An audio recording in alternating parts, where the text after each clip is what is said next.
जदि कोरा मिट्टी कोढ़ा खइह कूचे तब जनी कहिह घोटा तो नहीं खेछुचे कमाई में तो खइबू का। हरे सुतम जदि कोरा मिट्टी कोढ़ा खइह कूचे तब जनी कहिह घोटा तो नहीं खेछुचे।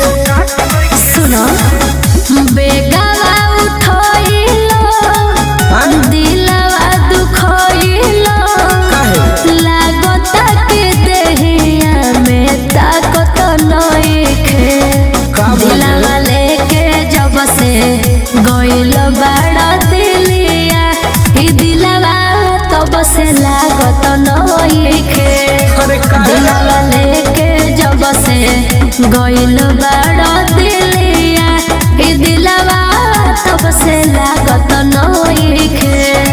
ए सोना अच्छा टेंशन मत लो खरवास बाद आ जाए। Music by Arya Sharma.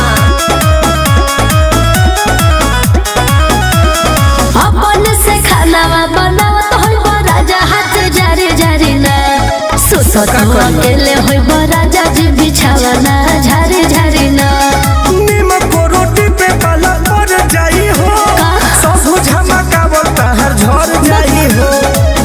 छोड़ी के तू गइला काका ना करइला बाहर से बनवा तोहर भागत नइखे दिलवा लेके जब से गइल बड़ा दिलिया ई दिलवा तब से लागत नइखे दिलवा लेके जब से गइल बड़ा दिलिया ई दिलवा तब से लागत नइखे। अभी टिकटो भरने की तो मैंने काहे टेंशन लेता।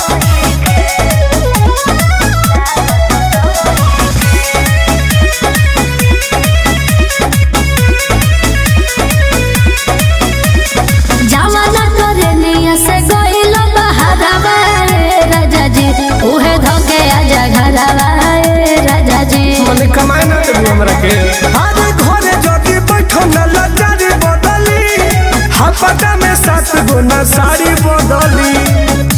टुन टुन सागर हो जिंदगी बाजहर हो घरे आजा धनिया कुछ मांगत नइखे दिलवा लेके जब से गइल बड़ा दिलिया ई दिलवा तब से लागत नइखे दिलवा लेके जब से गइल बड़ा दिलिया ई दिलवा तब से लागत नइखे।